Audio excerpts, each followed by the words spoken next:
잠시 기도하겠습니다. 성삼위 하나님, 이 시간 하나님의 말씀을 전하며 받고자 합니다. 오직 하나님의 뜻만 전하게 하시고 믿음으로 하나님의 말씀을 받게 하시고 모든 장애물은 예수님의 십자가로 물리쳐 주소서. 예수님의 이름으로 기도합니다. 아멘. 네, 반갑습니다. 네, 고동부를 담당하고 있는 천연숙 목사입니다. 이 자리에서 만나 뵙게 되어 무척 반갑습니다. 요즘 날씨가 무척 더운 것 같습니다. 밤에 잠은 잘 주무시는지요? 그러니까 예전에는 이제 손부채 많이 들고 다니셨잖아요. 그리고 선풍기 바람만 쐬어도 이렇게 여름을 잘 지낼 수가 있었는데 요즘에는 에어컨이 아니면 정말 버틸 수가 없는 그런 더위가 된 것 같습니다. 겨울이면은 우리가 이렇게 인사를 했었거든요. 감기 조심하세요라고 했었는데 요즘에는 워낙 더워서 이제 옆에 분들에게 더위 조심하세요라고 이렇게 인사해도 이상하지 않을 것 같습니다. 이 무더위 가운데 하나님이 우리 모두의 몸과 영혼을 건강하게 지켜주시기를 바랍니다. 우리 옆에 사람들에게 이렇게 축복했으면 좋겠습니다. 주님 안에서 건강하세요. 주님 안에서 건강하세요. 네, 제가 어렸을 때 이게 앞에 제가 갑자기 앞쪽에 오니까는 이제 조금은 자신감이 줄어들지만 이쪽을 보면서 그래도 제가 어렸을 때 꽤 오래된 것 같아요. 근데 어렸을 때 여름 성경학교를 하면 빠지지 않고 불렀던 노래가 있습니다. 아마 이 자리에 계신 분들은 아마 다 기억이 나시죠? 여름 성경학교 주제가 이렇게 시작을 하죠. 흰 구름 뭉게뭉게 피는 하늘에, 그 다음에 어떻게 되죠? 명랑하게 솟아오른다. 손에 손을 잡고 가는 우리 어린이, 발걸음 가볍게 찾아가는 길. 딱 이러고 여기에서 이제 포인트가 있죠. 이제 발걸음 소리를 내기 위해서 우리 어떻게 하죠? 이게 바닥을 두드리는 게 포인트였습니다. 그리고 그러면 그 뒤에 가사가 즐거운 여름 성경학교 하나님의 집, 진리의 성경 말씀 배우러 가자. 이 찬양을 불렀을 때 그 당시에는 예배당에 아이들이 정말 꽉 차 있었습니다. 이제 앞에는 이렇게 좋은 화면이 아니라 이제 궤도라고 하죠. 네, 기억나십니까? 이렇게 전지에 선생님들이 직접 악보와 그림을 그려가지고 막 앞뒤로 넘기면서 그렇게 찬양을 이렇게 불렀던 그런 때가 있었죠. 지금 교회는 그때랑 비교할 수 없을 만큼 엄청나게 시설이 좋아졌습니다. 지금 보이는 것처럼 이렇게 이제 화면도 너무나 좋고 마이크도 좋고 그리고 시원한 에어컨에 그리고 우리 성도님들의 눈물과 기도와 헌신으로 지은 이렇게 아름다운 새 성전도 있습니다. 이제 흰 구름 뭉게뭉게 부르던 그때랑은 뭐 지금 시설은 비교할 수 없을 만큼 많이 좋아졌죠. 그런데 이 대한민국의 우리 사회는 흰 구름 시절에 교회와 지금 우리 교회만큼 아니면 그보다 더 크게 지금 우리 교회와 차이가 납니다. 매주 이렇게 신실하게 교회에서 예배드리시고 또 심지어 오후 예배까지 참석하셔서 이렇게 늘 기도와 봉사를 힘쓰시는 우리 성도님들이 상상하기 어려울 만큼 우리 사회가 많이 변했습니다. 다음 세대라고 하는 학생들, 청년들은 지금 있는 우리와는 전혀 다른 세계를 살아가고 있습니다. 태어날 때부터 자동차로 이용하고 그리고 스마트폰은 그냥 몸의 일부가 되어 있습니다. 휴가나 명절이 되면 해외여행 가는 것을 당연하게 생각하는 그런 분위기 속에서 살아가고 있습니다. 키오스크로 주문하고 로봇이 음식을 가져다 주고 인터넷으로 주문하면 다음 날 새벽에 물건이 문 앞에 와 있는 세상이죠. 이토록 환경이 달라졌으니 생각하는 게 당연히 다를 수밖에 없습니다. 흰 구름 뭉게뭉게를 아는 세대도 환경의 바뀜에 따라서 생각이 바뀌고 있어요. 그러면 아이들이 오죽하겠습니까? 여름 성경학교와 수련을 앞둔 지금 우리 교회 학교의 가장 큰 고민은 아이들이, 학생들이 얼마나 참여할 것인가, 어떻게 하면 이 아이들을 참여하게 할 수 있을까 하는 것이 가장 큰 고민입니다. 옛날처럼 새 친구가 얼마나 올까 이런 것을 생각하는 것이 아니라 지금 있는 학생들이 어떻게 하면 참석할 수 있을까 하는 것이 고민입니다. 제가 제3 제3교회 고등부를 맡은 지 이제 1년 반이 지났습니다. 처음 고등부를 맡았을 때는 제3교회의 교회 학교에 있는 고등부라고 생각을 했어요. 어렸을 때 부모님과 함께 교회 다니면서 신앙의 기본을 아동부, 중등부에서 잘 배우고 성경 이야기는 정말 지겨울 정도로 많이 들어서 너무나 잘 알고 있을 거라고 생각을 했습니다. 그런데 한 주, 두 주, 한 달, 두 달 이렇게 지났는데 뭔가 조금 이상한 거예요. 저는 이제 교회 학교에 있는 줄 알았는데 아마존 밀림에서 원주민에게 선교하는 그 현장에 있다는 느낌이 드는 것입니다. 나는 교회에서 이렇게 믿음을 잘 가져온 학생들의 믿음을 잘 지키도록 도와주고 교육해야지 이런 마음으로 왔는데 이게 원주민에게 복음을 선포하는 선교 현장에 있다는 생각이 드는 거예요. 나는 선교사가 되겠다고 한 번도 생각해 본 적이 없는데 나는 지금 어디에 있는 것인가 이런 고민을 거의 1년 동안 했었던 것 같습니다. 그리고 내린 결론은 여기가 선교 현장이구나 라는 것입니다. 지금 한국교회와 교회학교가 얼마나 어려운 현실 속에 있는지는 이 자리에 계신 교회학교 선생님, 목사님, 전도사님이 너무나 잘 알고 계시고 피부로 느끼고 계실 것입니다. 일주일에 단 1시간을 가지고 기독교 신앙을 전한다는 것 불가능합니다. 그런데 그 일주일에 1시간도 다 나오지 않는, 꾸준히 나오지 못한 학생들이 더 많습니다. 중고등부는 시험 기간만 되면 학생들이 교회를 오지 않습니다. 제가 지켜본 바로 빠르면 한 달 전부터 학원에 가야 된다고 학생들이 주일에 교회에 나오지 않습니다. 1년에 시험이 4번이 있습니다. 1학기 중간 기말, 2학기 중간 기말, 그리고 수행평가도 있습니다.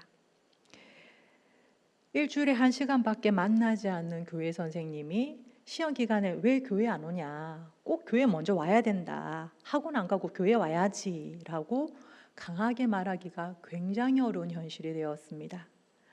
우리나라 학교 교육이 얼마나 많이 무너지고 교육 과정이 얼마나 혼란스러운지는 이루 말로 다 할 수가 없습니다.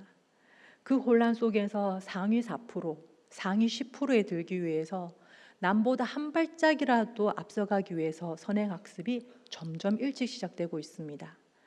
중고등학교는 당연하고 초등학교, 심지어 유치원에서부터 입시를 위한 선행교육을 합니다.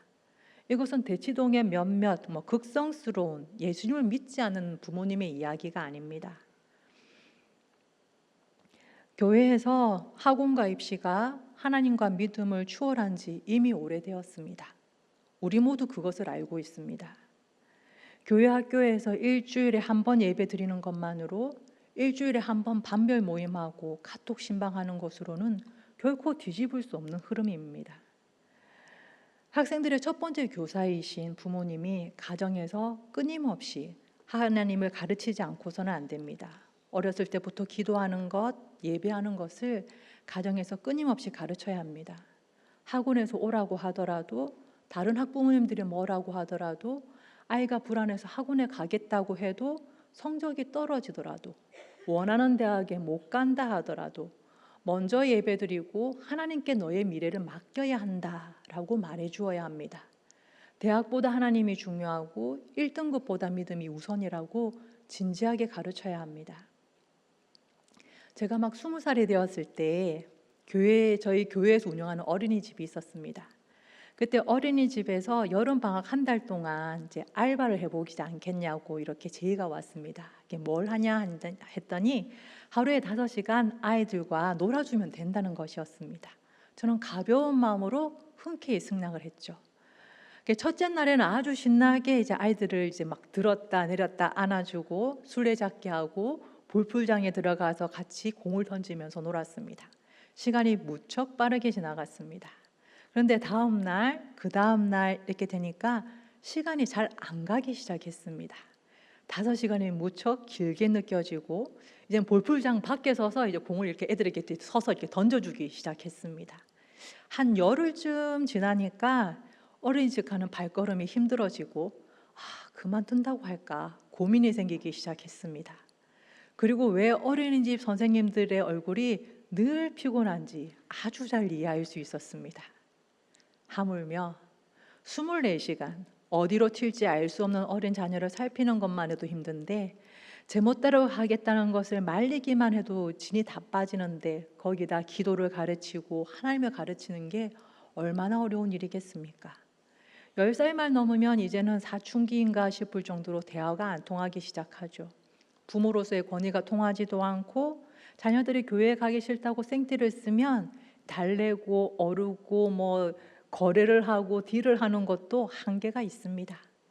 그런 학생들, 그런 아이들을 우리는 교회 학교의 교사로서 부모로서 이 아이들이 예수님을 인생의 주님으로 모시고 성경 말씀대로 살아가도록 돈과 외모를 최고라고 말하는 세상에서 하나님을 경외하고 이웃을 사랑하며 복음을 전하며 예수님의 제자로 길러내야 하는 그런 사명이 있습니다.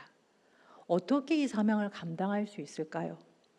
우리는 한마디로 그저 모든 말을 잃고 멍해질 수밖에 없습니다. 망연자실이라고 하지요. 하지만 하나님이 맡겨주신 사명 앞에서 우리만 이렇게 멍한 게 아닙니다. 우리보다 더 멍할 수밖에 없었던 사람들이 있었습니다. 예수님을 따라 제자들은 갈릴리에서 예루살렘으로 왔습니다. 유대인들에게 그곳은 저기는 선한 것이 날 수 없어 하고 사회적 낙인이 찍힌 곳이 갈릴리 지역입니다. 갈릴리 해안에서 어부로 살던 베드로, 안드레, 야고보, 요한, 세리였던 마태, 열심당이었던 시몬, 그 외에도 도마와 바돌로메, 다양한 계층, 다양한 연령대의 사람들이 예수님의 제자가 되었습니다.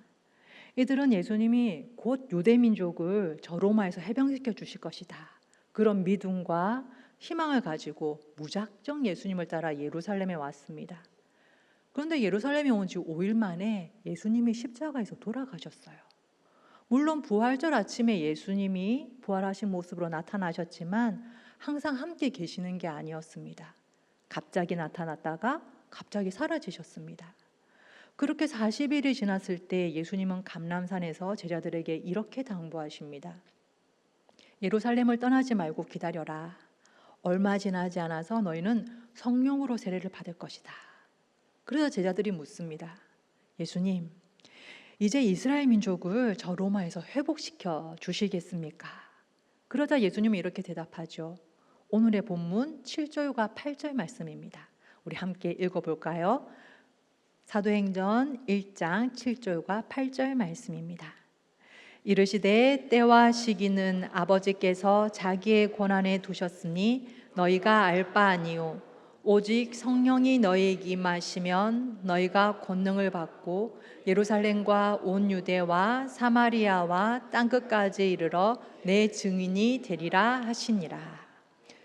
마태복음에서는 이렇게 말씀하십니다. 마태복음 28장 19절과 20절의 말씀 제가 읽어드리겠습니다. 그러므로 너희는 가서 모든 민족을 제자로 삼아 아버지와 아들과 성령의 이름으로 세례를 베풀고 내가 너에게 분부한 모든 것을 가르쳐 지키게 하라. 볼지어다 내가 세상 끝날까지 너희와 항상 함께 있으리라 하시니라. 사도행전에서 예수님은 땅끝까지 이르러 내 증인이 될 것이다 라고 하셨고, 마태복음에서는 모든 민족을 제자로 삼아 가르치라고 하셨습니다. 땅끝까지 모든 민족에게 복음을 전하라는 엄청난 사명을 주신 것입니다. 그리고 예수님은 하늘로 올려져 가셨어요. 예수님은 떠나셨습니다. 여러분이 만약 베드로라면 무슨 생각이 들었을까요? 지금 로마의 지배를 받는 유다, 그 중에서도 손가락질 받는 갈릴리 출신의 평생 물고기만 잡으면서 살아왔는데 땅끝까지 모든 민족을 제자로 삼으라 명령을 주시고는 예수님이 가버리신 겁니다. 요즘 말로 하면 예수님이 먹튀 하셨어요. 이보다 막막할 수가 있습니까? 제자들은 정말 멍하니 예수님이 가신 하늘을 계속 쳐다보고 있었습니다. 망연자실합니다. 계속 하늘만 쳐다보고 있으니까 하나님께서 천사를 보내서 제자들에게 말씀하십니다. 11절의 말씀입니다. 이르되 갈릴리 사람들아 어찌하여 서서 하늘을 쳐다보느냐? 너희 가운데서 하늘로 올려지신 이 예수는 하늘로 가심을 본 그대로 오시리라 하였느니라. 겨우 멍한 상태에서 깨어나서 제자들은 이제 자신의 힘으로는 절대로 실현할 수 없는 사명을 받고서 예루살렘으로 돌아옵니다. 그리고 갈릴리에서 예수님을 따라왔던 사람들과 함께 모여서 기도하기 시작했습니다. 우리 14절의 말씀을 함께 읽어보겠습니다. 여자들과 예수의 어머니 마리아와 예수의 아우들과 더불어 마음을 같이하여 오로지 기도에 힘쓰더라. 아멘. 여기서 오로지 힘쓰다라는 말에 헬라의 원어를 찾아보면 꾸준히 계속하다라는 뜻을 가지고 있습니다.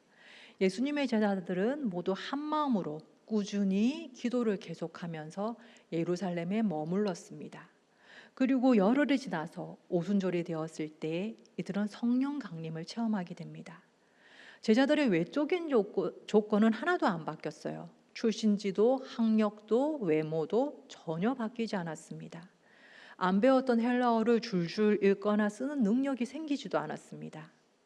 그런데 성령이 임했을 때 그 어떤 고난도 죽음도 두려워하지 않는 담대함과 복음에 대한 확신과 하나님이 함께 하시는 기쁨과 평안이 생겼습니다.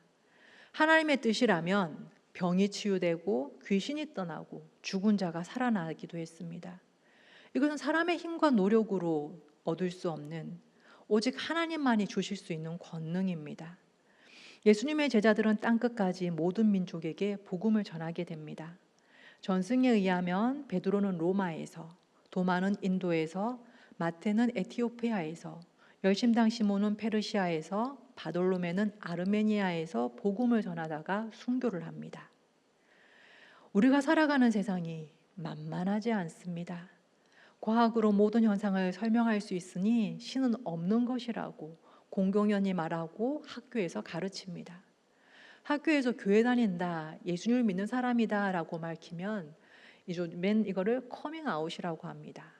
커밍아웃이란 사회적 지탄을 받을 것을 감수하고서 자신을 밝힐 때 사용하는 말인데, 이제는 예수님을 믿고 교회 다닌다는 것을 밝히는 게 커밍아웃이 되었습니다. 그만큼 사회에서 교회 다닌다고 예수님을 믿는다고 말하기가 어렵습니다. 예전에는 교회 다닌다고 하면 그래, 저 사람은 조금이라도 좀 더 착하고 다른 사람을 배려해 주는 면이 있을 거라는 사회적 인식이 있었다면, 요즘에는 교회 다닌다 당당하게 말하면 의심과 경계의 눈초리로 쳐다보면서 한 걸음 쓱 떨어집니다. 교회 다닌다고 하는 사람들, 예수를 믿는 사람들에 대한 사회적 신뢰도는 바닥이 아니라 이미 지하로 내려간 상태입니다. 혹시 더 현대서울에 가보신 분 있으십니까? 더 현대서울 가보신 분, 자, 잠깐 손 들어볼까요? 네, 처음 듣는다. 손 들어볼까요? 네, 걱정하지 마십시오. 사실은 저도 이거 설교 준비하면서 처음 찾아봤습니다. 더 현대서울은 이제 여의도에 있는 현대백화점입니다. 그 현대백화점이 정말 이렇게 너무나 구성이 잘 돼 있어서 외국에서 서울에 관광 오시는 분들이 꼭 한번 들르게 되는 핫플레이스라고 합니다. 교회보다 백화점이 훨씬 쾌적하고 구경할 것도 많고 친절하고 서비스도 좋습니다. 보기만 해도 아찔한 놀이기구로 가득한 테마파크가 넘치고요. 세련되고 감성이 넘치는 카페와 상점들, 멋지고 잘생긴 연예인들이 콘서트를 하고 다양한 스포츠 경기가 가득합니다. 그런 세상과 우리 교회는 비교조차 할 수가 없습니다. 이런 현실 속에서 어떻게 연락이 닿지 않고 교회 나오기 싫어하는 학생들에게 복음을 전하고 예수님의 제자가 되도록 가르칠 수 있을까요? 하지만 예수님의 제자들이 살았던 현실도 만만치 않았습니다. 세계를 다스리는 살아있는 신과 같은 로마의 황제가 있었습니다. 유다는 로마가 정복한 무수한 나라 중에 하나에 불과했습니다. 모든 민족들은 각각 자기들의 신을 섬기고 있었습니다. 지금도 유적으로 남아있는 그리스의 신전, 로마 신전은 무척이나 화려하고 장엄했습니다. 세계 각국에서 사람들이 그 신전을 찾아오고 제사를 드립니다. 사람들은 원형 경기장에서 서로 죽고 죽이는 경기를 보고 열광합니다. 실제로 로마의 신을 믿는 사람들이 세상을 다스리고 있는데 어떻게 십자가에 달려 죽은 사형수를 인류의 구원자라고, 그를 믿어야 구원을 얻는다고 말하고, 이 모든 오락과 방탕한 행동을 절제하고 경건하고 단정한 생활을 하면서 이웃을 사랑하라고 그런 것을 가르칠 수 있을까요? 과연 사람들이 제자들의 말을 듣기나 할까요? 현실적으로 생각할 때 제자들이 땅끝까지 가서 예수님의 메시지를 전하고 제자를 키울 가능성은 없습니다. 완벽히 제로입니다. 하지만 성경은 하늘을 보면서 멍하니 있던 제자들이 오로지 한 마음으로 꾸준히 계속해서 기도했을 때 어떤 일이 일어났는지 우리에게 말씀합니다. 성령이 제자들 위에 임했을 때 제자들은 상상할 수 없었던 방식으로 땅끝까지 이르러 예수님의 증인이 되고 복음을 전했습니다. 예수님이 주신 사명에 따라 제자들이 전했던 그 복음이 2000년 후에 지구 반대편에 있는 우리에게 전해지고 우리는 하나님이 누구인지 예수님이 누구인지 들어서 알고 예수님을 믿고 하나님의 자녀가 되었습니다. 망연자실한 현실 속에서 상식적으로 이성적으로 현실적으로 도저히 실행 가능성이 없어 보이는 사명을 어떻게 이루어야 하는지 어떻게 이룰 수 있는지를 성경은 우리에게 말씀합니다. 그것은 오로지 예수님의 약속을 믿고 오로지 한 마음으로 꾸준하게 계속해서 기도하는 것입니다. 예수님의 말씀은 그때나 지금에나 2000년 전이나 현재에나 똑같은 능력의 말씀입니다. 그림을 보여주시겠습니까? 네, 여기에 항아리가 하나 있습니다. 그리고 큰 돌, 중간 돌, 작은 돌, 자갈과 모래가 있습니다. 이 돌들을 항아리에 모두 담으려면 어떻게 해야 할까요? 먼저 모래를 담고 작은 돌을 담으면 나중에 큰 돌을 넣을 수가 없습니다. 이 모든 것을 다 채우기 위해서는 가장 먼저 큰 돌을 넣고 그 다음에 큰 돌, 중간 돌, 그리고 남은 공간에 자갈을 넣고 그리고 빈틈에 모래를 넣으면 항아리에 모두 담을 수가 있습니다. 큰 것을 먼저 넣어야 모두 담을 수 있습니다.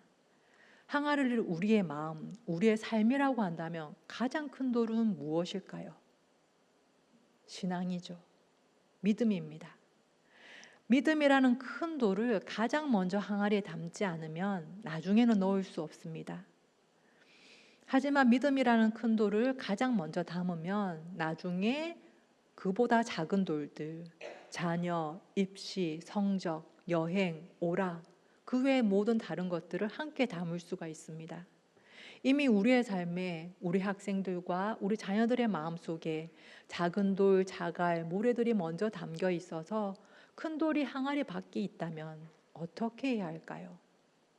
항아리 속에 다른 돌이 이미 있다면 아무리 우겨 넣어도 믿음이라는 큰 돌은 들어갈 수가 없습니다. 항아리를 먼저 비워야 합니다. 다른 방법이 없습니다. 모든 것을 비우고 처음부터 큰 돌, 중간 돌, 작은 돌, 자갈, 모래 순서대로 넣어야 합니다.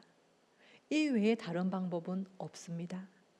부모로서 교사로서 우리가 받은 사명은 우리의 자녀와 우리 학생들의 마음속에 이 돌들을 순서대로 넣도록 도와주는 것입니다. 우리의 힘으로는 너무나 막막하고 불가능한 일입니다. 하지만 그때나 지금이나 동일한 예수님의 말씀을 믿고 우리가 한 마음으로 꾸준하게 계속 기도할 때 성령께서는 우리를 인도하실 것입니다. 예수님이 말씀하셨습니다. 오직 성령이 너희에게 임하시면 너희가 권능을 받고 예루살렘과 온 유대와 사마리아와 땅끝까지 이르러 내 증인이 되리라. 이 말씀을 붙들고 이 시간에 함께 기도하기를 원합니다. 여름 수련회와 성경학교를 앞둔 지금 오로지 기도하면 된다라는 것을 알고만 넘어가는 것이 아니라 우리가 이 자리에 이렇게 많은 성도님들이 함께 모였을 때 이 시간에 함께 기도했으면 좋겠습니다.